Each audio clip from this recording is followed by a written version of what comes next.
I believe that Bitcoin should not hard fork to increase the block size. How about that?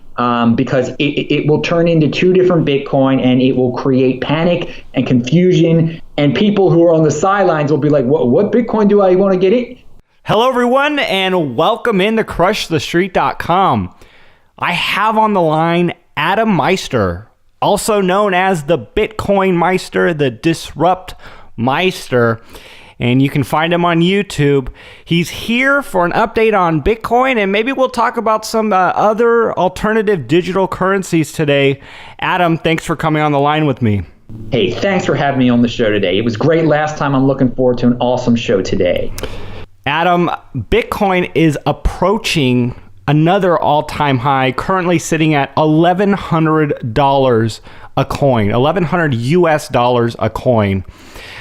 Would this mean if we break the high, now we're in uncharted territory with a potential skyrocket much higher? What does this mean to you? Oh, it's great. It's a great positive vibe. People won't be screaming about China anymore. It'll get back into the mainstream media. More people will learn about it that don't know about it. So I think it's great. I think it's really possible now that it will hit an all-time high soon enough. I mean, it just hit 1,100 today, so that's great. Hey, and if it doesn't, then it doesn't. Being over $1,000 for 3 weeks in this year is quite amazing, because before December of last year, it had only been over $800 for less than 3 weeks in its entire existence. So we're in a new realm of Bitcoin now. Sure. And something that also should be noted is that the dollar index is up today simultaneously with Bitcoin. So this tells me Bitcoin is truly getting more valuable and not just retaining purchasing power against the dollar, like so many people buy gold because it falls in relation to the dollar or goes up in relation to the dollar, depending on what the dollar does. But Bitcoin is actually up in the same day as the dollar getting stronger, which is a testament to what it's doing. Oh yeah, I think it's an independent of all of those things. It's a completely new asset class that doesn't, gold going up, does that mean Bitcoin goes up? Who knows? It does its own thing, and it doesn't have to worry about the dollar and the stock market and gold. All these other things you use as hedges, or one balances out the other. This thing is on its own. It's uncharted territory, and it's just amazing technology, and we're just learning what this really is. It's very powerful stuff.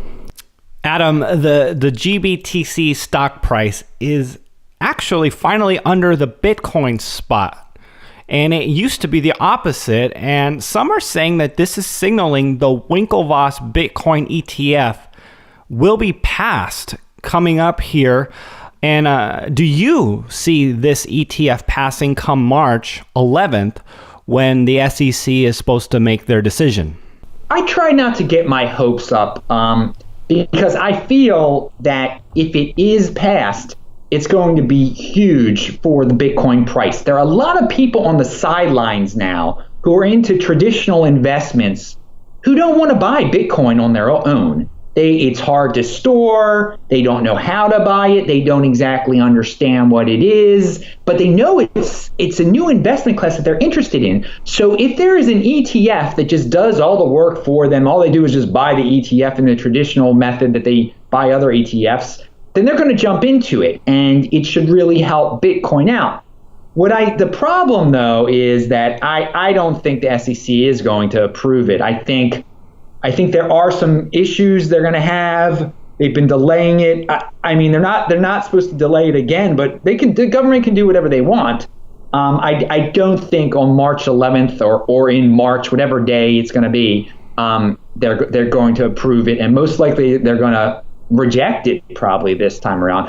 Maybe they'll just delay it again, but I don't want to get people's hopes up. And there's some technicalities behind it.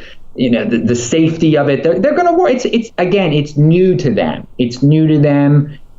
If they do approve it, it will open the door for a lot of other ETFs, though, and a lot of money flowing into Bitcoin. So, since I have Bitcoin, I hope they approve it, but I don't want to get my hopes up. I don't think they're going to approve it.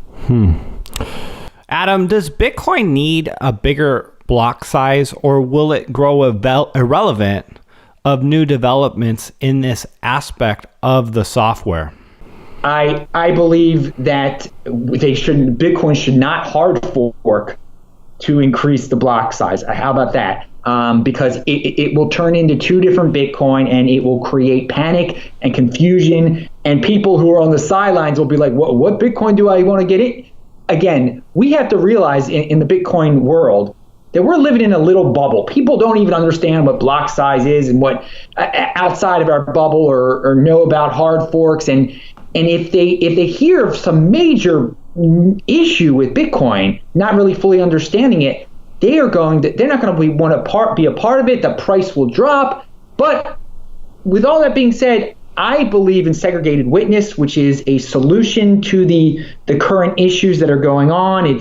They call it SegWit. It's been tested. It does not involve a hard fork, and it involves the miners all running a certain software, but it changed, making a change. So it's hard to implement this segregated witness thing. It's going to take 95% of the miners out there to approve it. So it could take a while, and there's a very vocal group of people who want to just have a hard fork to increase the block size. So it's going to be a battle, but there's an altcoin called Litecoin out there, and an altcoin is just another cryptocurrency, and Litecoin they're trying to implement SegWit with them, and if it gets implemented there, I believe that and it's successful, people will be more likely, there'll be more pressure on people in Bitcoin to say, you know what, let's do this. At the same time, if nothing ever changes with the block size and the segregated witness, if Bitcoin just stays the same, I think, people using it to buy coffee is probably not going to be very common, because the transaction costs, the miners' fees will go up. Right now, they're around like 16 cents. When you send Bitcoin to another person, no matter how large the amount of Bitcoin you send, it's around 16 cents, 20 cents. I don't even pay attention, 10 cents. But if the blocks become very crowded and everything, it will go up to like $1 maybe, or who knows what it could go up to. And it won't be worthwhile to make small transactions with it. But it will still serve as a store of value, as a way to send money across borders. I mean, we have a lot of financial problems in this world that Bitcoin solves. And, getting coffee at Starbucks isn't the most, it's not the most pressing issue in the world. But again, let's see what happens here. Bitcoin will survive. And I think it's important to note that it is really hard to change Bitcoin. 95% approval. I mean, this is so that's a good thing. That's a strength of Bitcoin. Sure, and I appreciate that analysis there. For fun, Adam, before we talk about some of the alternative currencies, if identity of Bitcoin's creator Satoshi Nakamoto were revealed, would that be a good or bad thing for Bitcoin adoption in general, in your opinion? Well, there's two different ways of looking at it. I'm sure it would make a lot of people more comfortable with Bitcoin. Like, oh, I can point to that guy now. That's the founder. It's not some mystery group or CIA or just it would get rid of a lot of conspiracies, and just make regular people more comfortable, because you like to know who's behind your money, I guess. But at the same time, if he was identified, he could be arrested eventually, that could be bad. He could be blackmailed and people could find out about it. That could be bad. So in the long run, for mass adoption, I think him staying anonymous is going to be good. It'll be the best, because if he's revealed, it just leads to down the road of all sorts of other problems we can't really think of that might discourage people from adoption. Adam, so one of my recent guests were on the show. We talked about Dash, and Dash is super hot right now. It is one that has risen over 100% in 2 months alone. The market cap is 150 million, approaching Litecoin's market cap of 190 million. What are your initial thoughts on this currency?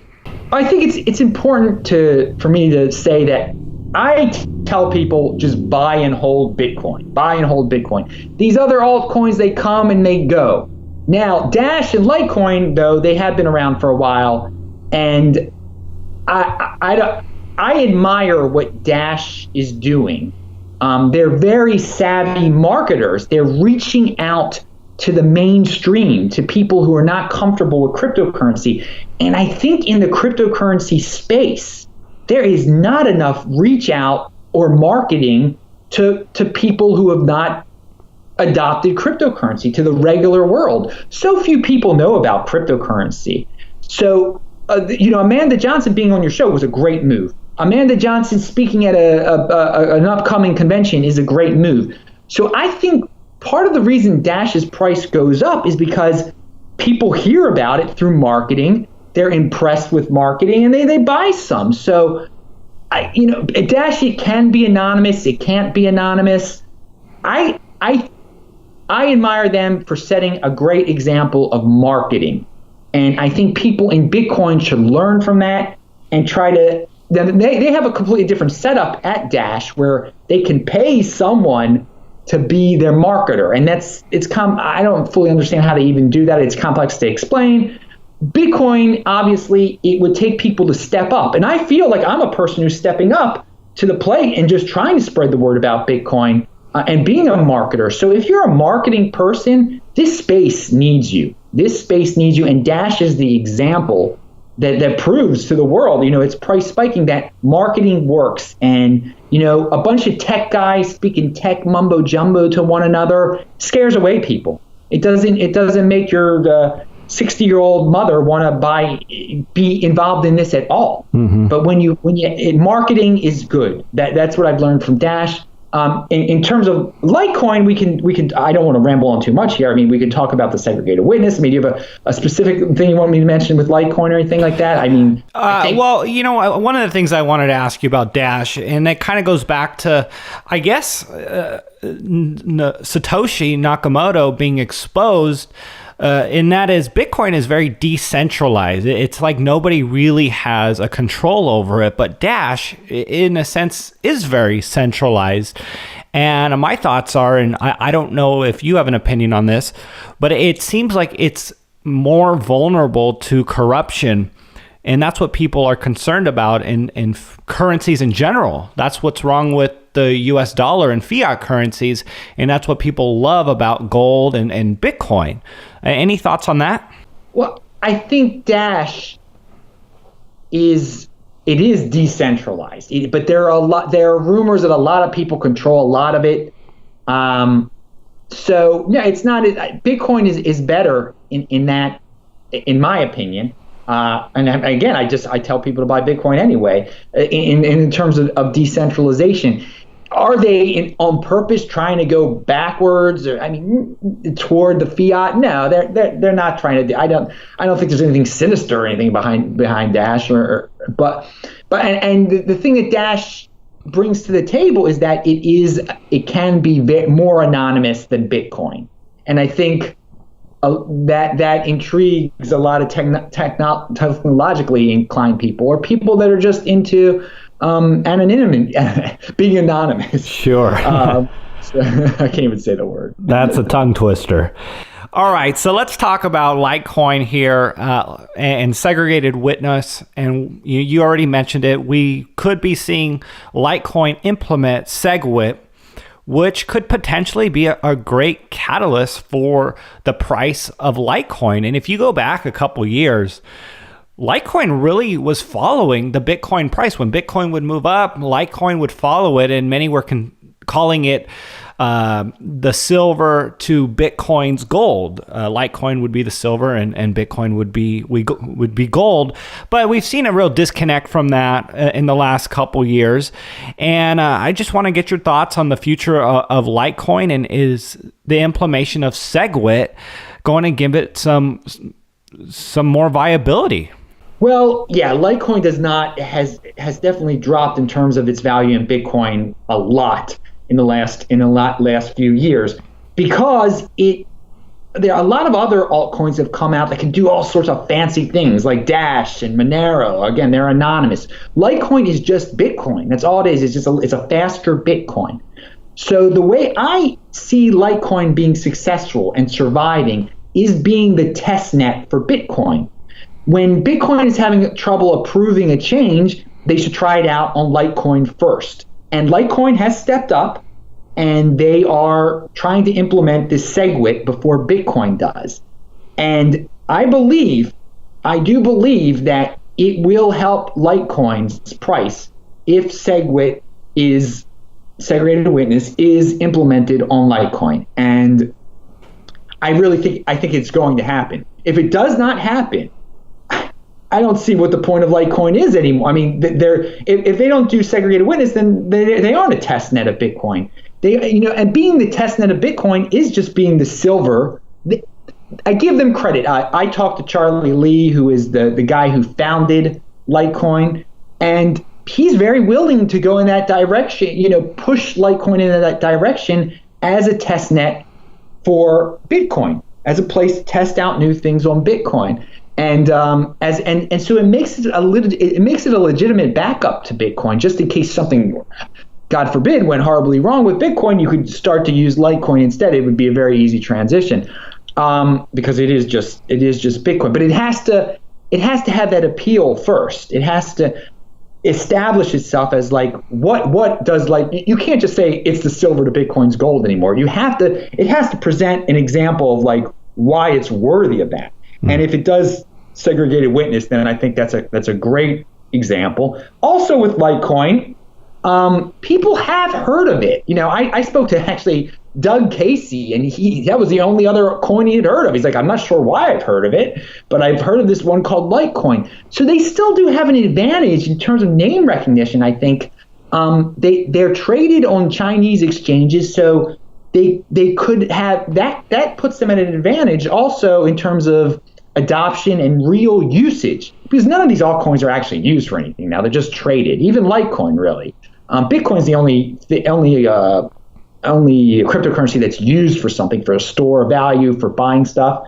But Litecoin has the ability to kind of bring it to the next level. Now, I'm not predicting some gigantic spike or anything like that. Don't get me wrong, and I'm not saying throw all your Bitcoin into Litecoin, but I'm answering your question. There's a huge potential upside, a large potential upside, and I think that their community needs to market themselves better. And I give Charlie Lee a lot of credit for starting to do these interviews and just getting out there, because they have a bunch of technological people in their community.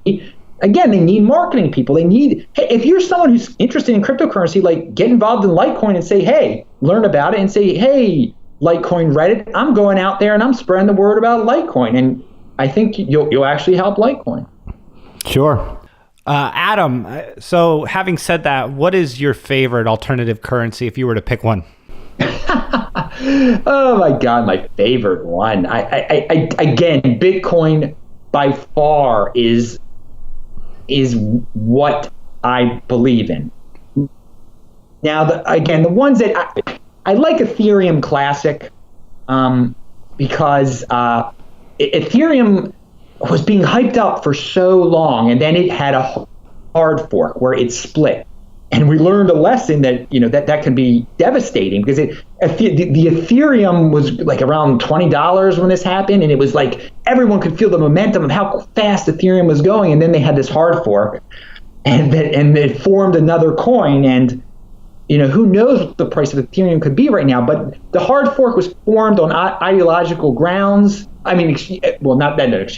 Ethereum Classic was formed on ideological grounds. The hard fork happened because of an incident. The people at Ethereum were trying to correct something and I guess they corrected it, but it led to another coin being born. Anyway, the birth of Ethereum Classic is based on ideology. There's a lot of ideological people behind it. There's not one person you can point to who created it.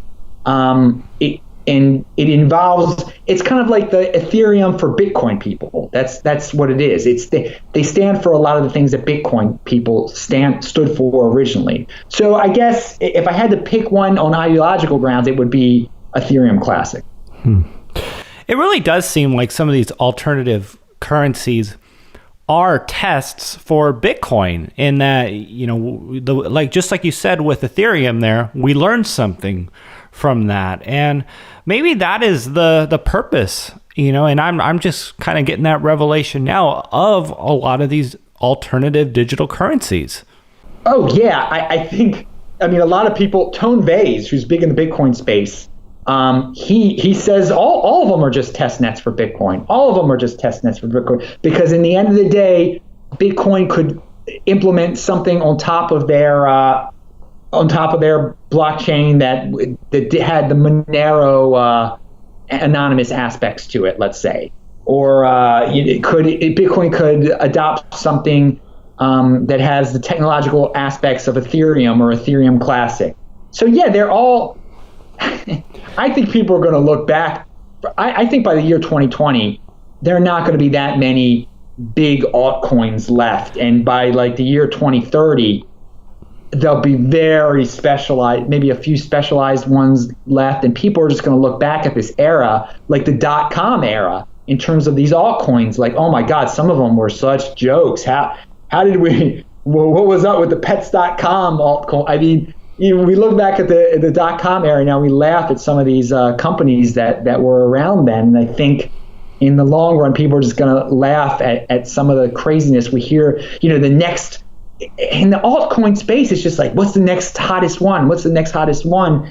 And there's little backing them up. It's just a bunch of people flipping them back and forth. But of the top tier ones, again, Bitcoin can learn from them, definitely, and they can serve as test nets, because some people are doing creative new things with their altcoins, and they are innovative, and Bitcoin will be able to adopt the innovations that are worthy of adoption. All great points. All I can say is, if Bitcoin really does go to $500,000 or $1 million, that alone would be reason for viable alternative currencies to rise up and be more than just tradable, speculative digital currencies. And that's just what happens in the free market, is something rises up and alternatives come and compete with it. And that I have to acknowledge that, and that Bitcoin isn't just going to be the top dog without any real competition forever. Oh, that's the great thing about the free market and cryptocurrency, that it is a true free market. I think it's glorious that anyone can create their own altcoin. So yeah, they're going to keep on coming out with them, but I think the top tier ones, that'll become established, and it'll be very hard to join them unless you have something really technologically advanced. But that's great. I think that's awesome that the people that have the most technology, the most knowledge, they will rise to the top with their altcoins. They will rise to the top of the altcoin world, and Bitcoin can adopt what they bring to the table, or they can't, and maybe the new technology will be so great that they'll get close to Bitcoin. Or again, I don't think Bitcoin will ever be overtaken, but I'm just saying theoretically, I guess it could be overtaken. But again, the free market, that's what I love. People point to like Bitcoin, a weakness of Bitcoin, saying, well, if they can make 1 million cryptocurrencies, I think that's a positive. I think that's a positive space, because we're in a true free market. No one's stopping anyone from innovating or creating their own altcoin. Mm-hmm. It's up to the market to decide who's the winner. Well, I love it. The Disrupt Meister, thanks for coming on the show with me. Adam, if you want to share any information, any new announcements regarding what you're doing, please take the floor and let everyone know what you're up to. Well, okay, everyone can find me at disruptmeister.com. That'll take you to my YouTube channel where I do a Bitcoin video or a cryptocurrency video every day, at least one every day. We've started an interview series where we've been interviewing people from outside of the space, trying to get them into Bitcoin. Like I talked to Doug Casey about Bitcoin. I talked to Bill Still about Bitcoin. So you can find me, look up Bitcoin Meister on YouTube, or just go to disruptmeister.com. I also, a lot of people out there, a lot of your listeners are concerned about storage of Bitcoin. And I recommend that if you have more than 2 Bitcoins, or maybe even more than 1 Bitcoin, to buy something called a Bitcoin Trezor. It's an offline storage device. A lot of people, again, this space is not easy for non-tech people. So once they buy it, they have a hard time setting it up. I consult people with that. I walk people through the process. You can email me at adam@trezorhelp.com for more information about the Trezor. Or if you just want to talk about Bitcoin or cryptocurrency or whatever, adam@trezorhelp.com. Well, Adam, keep living the dream. I know you're in Portugal right now. Enjoy your time there, and I look forward to future conversations. Awesome. Well, thank you very much for having me on the show. I had a great time today.